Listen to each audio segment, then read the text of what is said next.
I don't even know where to begin. Some stories aren't meant to be told. Some secrets should stay buried.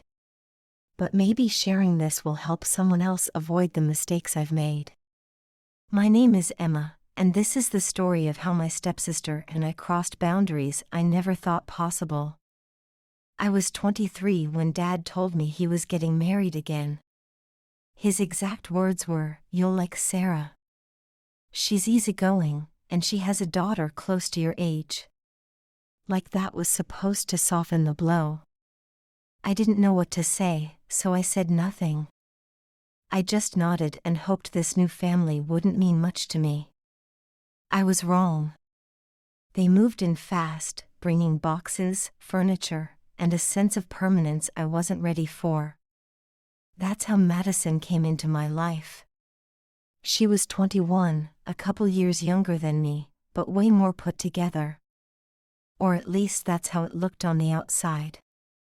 I've never been the confident one in the room. I'm the person who blends into the background, the one people forget about 5 minutes after meeting. I guess years of working from home as a graphic designer didn't help my social skills. Then Madison shows up, and she's the opposite of me in every way. She walked in with this big, toothy grin like she owned the world. Everyone loved her instantly. My dad thought she was a breath of fresh air. Sarah always said she brought light into a room. Meanwhile, I felt like the dim bulb no one cared about. Sharing the space with her only made it worse. Madison was magnetic. She had this way of making people laugh at the dumbest jokes. Her confidence wasn't loud or obnoxious, it was just there, natural. She could strike up a conversation with anyone and make them feel like they mattered. Between her TikTok following and constant social events, she seemed to have it all figured out. It's funny though. For all her charm, she had cracks too. At night, when we'd talk, because sharing a room means you end up talking whether you want to or not, she'd let her guard down a little. She told me about Sarah's first marriage, how her dad left when she was 12. How she always felt like she had to be the perfect daughter to make up for it. She didn't talk about it much, but you could tell she carried it everywhere. Even with all her confidence, Madison wasn't as invincible as she seemed. I thought Dad and Sarah getting married would just mean more awkward holiday dinners. I didn't think it would change the day-to-day. But then the financial problems started. Dad lost some big clients at his consulting firm. Sarah's boutique wasn't doing great in the post-pandemic economy. And suddenly, we were all crammed into one house. One room for me and Madison. We were supposed to make it work. That's what Dad said. There were days when it felt impossible. Madison was messy, always leaving her clothes everywhere. She'd film TikToks late at night, not caring if I was trying to work on a deadline. And I wasn't any better. I'd snap at her over little things, like her taking too long in the bathroom. It was like living with someone who was a mirror. She reflected all the things I hated about myself. And I think, in her own way, she felt the same. Dinners were the worst. We'd all sit at the table, pretending to be this happy blended family. But the cracks were so obvious. Dad would ask about Madison's social media success. Sarah would gush about my latest design project like she was trying too hard to be supportive. And Madison and I? We barely talked. We'd look down at our plates, just trying to get through the meal without saying something that would set the other off. It wasn't all bad though. Some nights, when the house was quiet and it was just the two of us in that tiny room, things felt different. We'd talk for hours about nothing and everything. Those moments were rare, but they stood out. And maybe that's where everything started to shift. I guess what I'm trying to say is, we weren't just two people stuck in the same house. We were two people carrying a lot of baggage. And somehow, that baggage started to overlap in ways I didn't expect. Or want. At first, Madison drove me crazy. She had this way of getting under my skin without even trying. Her makeup was always scattered across our shared vanity. Her ring light was too bright when she filmed her content. And she'd stay up late editing videos like we weren't sharing a wall. I thought, how am I supposed to live like this? It felt like I was being punished for something I didn't even do. But then, little by little, things changed. Not in some dramatic, movie-like way. Just gradually. It started with the late-night talks. I don't even remember how the first one happened. Maybe she couldn't sleep, or maybe I couldn't. But we ended up talking about stuff that actually mattered. Not just the usual small talk, but real things. One night, she brought up her ex, Blake. She said his name so casually, but you could see the weight of it. She told me how they were together for 2 years. How she thought he was the one. And then how it all fell apart. Blake cheated on her with one of her followers. Someone who'd been commenting on all her posts, pretending to be her friend. She tried to laugh it off, but you could hear the hurt in her voice. I didn't know what to say. I'm not good at comforting people. But I told her I understood, in a way. I told her about how I always felt like the odd one out in my own family. How I could never shake the feeling of being not quite enough for anyone. Not for my dad, not for my friends, not even for myself. For some reason, she didn't laugh or brush it off. She just listened. And that made me feel seen. I guess after that, things shifted. We weren't just two people stuck in the same room anymore. It felt like we were allies. We'd talk late into the night about everything. Our dreams, our fears, the things that kept us up. Those moments were rare, but they were real. And they mattered. Of course, with the late-night talks came other things. Things I wasn't ready to admit, even to myself. Like the way her laugh would linger in the air. Or how her voice softened when she let her guard down. It wasn't something I was looking for. It just happened. There was this one time we were sitting on the floor, passing a bowl of popcorn back and forth while we watched some terrible Netflix show on her laptop. She reached over to grab the bowl, and her hand brushed mine. It was such a small thing, barely even a moment. But I remember how my chest tightened. How I felt this strange, nervous energy that wouldn't go away. I tried to ignore it. I told myself it was nothing. A weird, fleeting thought that didn't mean anything. But it kept happening. A glance that lasted a little too long. The way she'd sit close to me, her shoulder almost touching mine. Or how she'd lean in to show me something on her phone, and I could feel the warmth of her breath on my skin. It was confusing. I didn't know what to do with those feelings. I didn't even know what they were. Was it just the fact that we were forced into such close quarters? Was it some kind of twisted admiration for someone who seemed so effortlessly put together? Or was it something deeper? Something I didn't want to admit? I told myself it was nothing. That I was imagining things. But deep down, I knew that wasn't true. And that scared me more than anything. The first time I realized I was in trouble was during a thunderstorm. The power had gone out, and we were sitting in our room, illuminated only by the flash of lightning and the glow of our phones. Madison was telling me about her latest video going viral. But for once, I wasn't annoyed by her social media talk.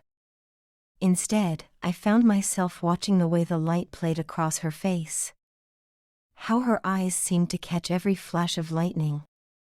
And when she smiled at me, really smiled, not her camera-ready grin but something softer, more real. I felt something inside me shift. Like the ground beneath my feet had suddenly become unstable. That night, I barely slept. I lay there, listening to her breathing from across the room. Wondering how everything had gotten so complicated. Wondering what I was going to do about these feelings that wouldn't go away. But I didn't have to wonder for long. Because life has a way of forcing your hand. And sometimes, the things we try hardest to hide have a way of coming to light. Whether we're ready for them or not. It started with a fight. Not between me and Madison, but between our parents. Dad and Sarah were arguing about money again. It wasn't a screaming match, but it was the kind of argument that fills a house with tension. Words thrown around like weapons. Silence cutting through the spaces in between. Madison and I just stayed in our room, listening. Pretending we weren't affected. I remember how she sat on her bed, knees pulled to her chest. Her face blank, but her eyes heavy. Like she was holding everything in, trying not to let it show. I don't know what came over me, but I crossed the room and sat next to her. I didn't say anything at first. I just sat there, close enough that our shoulders touched. She looked at me, and for the first time that night, she smiled. Just a small, tired smile, but it was enough to break the tension. I said something dumb like, "At least they're consistent." And she laughed. Not a big laugh, just a soft chuckle. But it felt like we'd created this tiny bubble where everything outside didn't matter. Just the two of us. Then the room got quiet. Not awkward, just still. She was looking at me, and it wasn't just a glance. It was a look that held. I don't even know how to describe it. It was like she saw me. Not the person I tried to be, but the one I was afraid to show. And in that moment, it felt like I saw her too. I don't know who leaned in first. Maybe it was her. Maybe it was me. Maybe it was both of us at the same time. All I know is that 1 second we were sitting there, and the next our lips were touching. It wasn't some grand, passionate moment. It was hesitant, slow, like we were both trying to figure out if this was real. But then something shifted. The hesitation melted away, and it became something else. Something deeper. I remember how her hand rested on my arm. The way her fingers curled slightly, like she was anchoring herself. I remember the warmth of her breath. The way it made my skin tingle. And I remember thinking this is wrong. But at the same time, it didn't feel wrong. It felt inevitable. When the kiss ended, we didn't pull away completely. Our foreheads rested against each other, and for a moment, neither of us said anything. The air felt thick, charged. My mind was racing, but I couldn't form a single coherent thought. All I could feel was her. The way her presence seemed to fill the room. The way my chest tightened every time her fingers brushed against mine. I wanted to say something. To stop it. To make sense of what was happening. But then she whispered, "It's okay." Just 2 words, barely audible. But they broke whatever was holding me back. And before I could think, we were kissing again. This time there was no hesitation. Just need. Just us. Even as it was happening, part of me was screaming to stop. To pull away. To remind myself who we were, what this meant. But that part of me was small. Drowned out by something bigger. Something I didn't want to admit but couldn't deny. I told myself it was just the heat of the moment. That it wouldn't go further. That we'd stop before we crossed a line. But we didn't stop.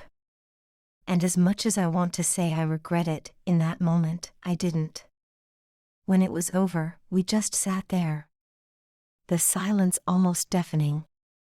She looked at me, her face a me. X of emotions I couldn't read. And I felt everything. Guilt. Fear. Relief. Like I'd been holding my breath for years and finally let it out. But along with that came the weight of what we'd done. The realization that nothing would ever be the same. We didn't talk about it that night. We didn't know how. We just existed in that moment. Caught between what we were and what we'd become. The next few weeks were a blur of stolen moments and careful distance. During the day, we played our parts. The reluctant stepsisters learning to get along. But at night, when the house was quiet, when everyone else was asleep, that's when we became something else. Something secret. Something dangerous. We'd stay up late, talking in whispers. Sharing touches that lingered too long. Kisses that tasted like promises we couldn't keep. Madison would tell me about her dreams. How she wanted more than just being an influencer. How sometimes the pressure to be perfect felt like it was crushing her. And I'd tell her things I'd never told anyone. About my mom leaving when I was young. About how I used my work as a shield. How being invisible felt safer than being seen. In those moments, it felt like we understood each other completely. Like we were the only two people in the world who could. But reality had a way of creeping in. It would hit me at the most random times. During family dinners, when Dad would smile at us both. When Sarah would talk about how glad she was that we were getting along. The guilt would wash over me like a wave. And I could see it in Madison's eyes too. The weight of what we were doing. The knowledge that we were betraying the people we loved most. But we couldn't stop. Or maybe we didn't want to. Until the night everything changed. It was a typical family dinner. Dad was talking about work. Sarah was planning some event at her boutique. And Madison's phone kept buzzing with notifications. That's when Sarah mentioned Blake. He asked about you at the store today, she said casually. Like she wasn't dropping a bomb on our carefully constructed world. I watched Madison's face change. The way her smile faltered for just a second. He's back in town, Sarah continued. Said he'd love to catch up. I felt my stomach twist. Blake. The ex who'd broken her heart. The one she'd told me about during those late-night conversations. Madison just nodded, pushing food around her plate. Maybe, she said. But I could see something in her eyes. A flicker of something I didn't want to name. That night, she didn't come to my bed. She stayed on her side of the room, scrolling through her phone. And I lay there, staring at the ceiling. Feeling something slip away. Something I never should have had in the first place. The next day, she agreed to meet Blake for coffee. Just to talk, she said. Just to get closure. But I knew better. I could see it in the way she spent extra time getting ready. The way she changed her outfit 3 times. The way she wouldn't quite meet my eyes. When she came home that evening, I knew. I knew before she said a word. Before she sat down on her bed with that look on her face. The look that said everything was about to change. Again. We need to talk, she said. Those 4 words that never mean anything good. I sat on my bed, trying to keep my face neutral. Like my heart wasn't already breaking. Blake wants to try again, she said softly. He's changed. He's grown up. I wanted to laugh. I wanted to scream. Instead, I just nodded. "What are you going to do?" I asked, even though I already knew the answer. She looked down at her hands. I think I'm going to give him a chance." The words hung in the air between us, heavy with everything they meant, everything they ended. "This thing between us," she continued. "It's not, we can't." I know, I cut her off. Because I did know. I'd always known. This thing between us was never meant to last. It was a secret kept in darkness. A flame that burned too bright to survive in daylight. The next few weeks were torture. Watching her get ready for dates with Blake. Hearing her laugh at his texts. Pretending I was happy for her when Sarah gushed about them getting back together. I threw myself into my work. Taking on more freelance projects than I could handle. Anything to keep my mind occupied. Anything to avoid being in that room with her. But you can't avoid someone forever when you share a space. When you share a family. When you share secrets that could destroy everything. It was during another family dinner that things finally broke. Dad's sister, Aunt Rachel, was visiting. She'd always been too observant for her own good. I should have been more careful. We both should have been. But maybe part of me wanted someone to notice. To see the pain I was trying so hard to hide. Madison was talking about her latest date with Blake. I was pushing food around my plate. Trying not to look at her. Trying not to remember how her lips felt against mine. That's when Aunt Rachel spoke up. "Emma, honey, are you okay?" All eyes turned to me. Including Madison's. "You seem different lately." I forced a smile. "Just tired," I said. "Lots of work." But Aunt Rachel kept watching. Her eyes moving between me and Madison. And I saw the moment she noticed. The moment something clicked. The slight widening of her eyes.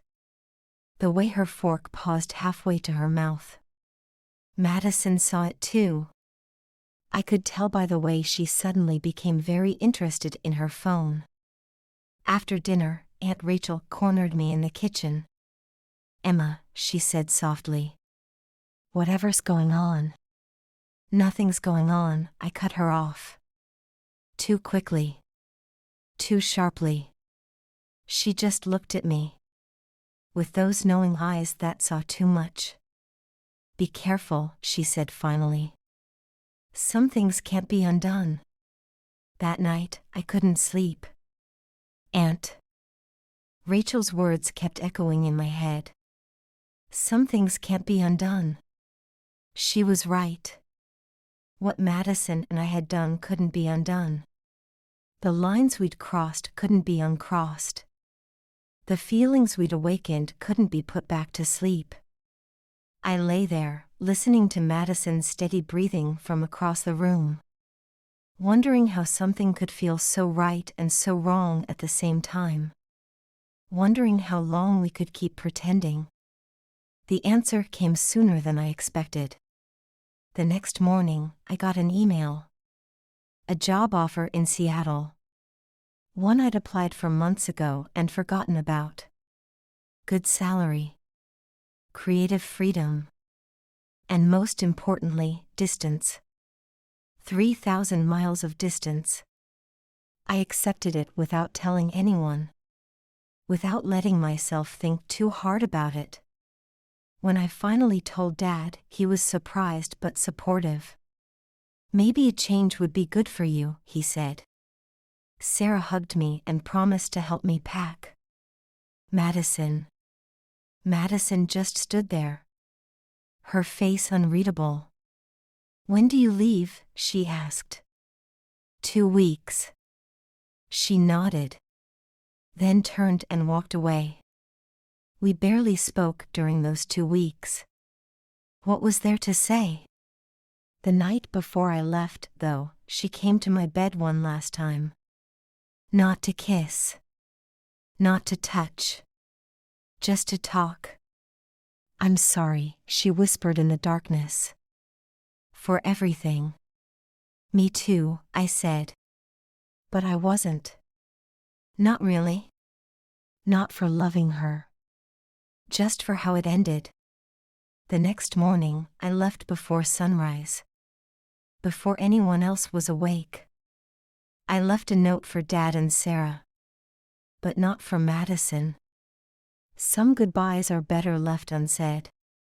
Some stories are better left unfinished. It's been 2 years since I moved to Seattle. 2 years of building a new life. Of trying to forget. Dad and Sarah still call regularly. They tell me about their lives. About Madison's growing social media career. About her engagement to Blake.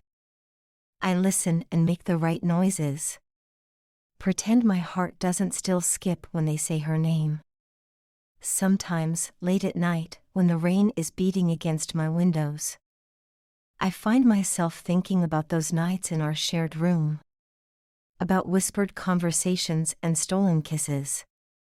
About the girl who taught me that love doesn't always look the way you expect it to. That sometimes the most real things are the ones we have to keep hidden. I don't regret what happened between us. Not really. Some experiences shape us in ways we never expected. Some people leave marks on our souls that never quite fade. And maybe that's okay. Maybe the point isn't to forget, but to learn. To grow. To understand that sometimes love means letting go. Even when every part of you wants to hold on. Madison and I don't talk anymore. But I hope she's happy. I really do. As for me, I'm still figuring things out. One day at a time. And maybe that's all any of us can do. End.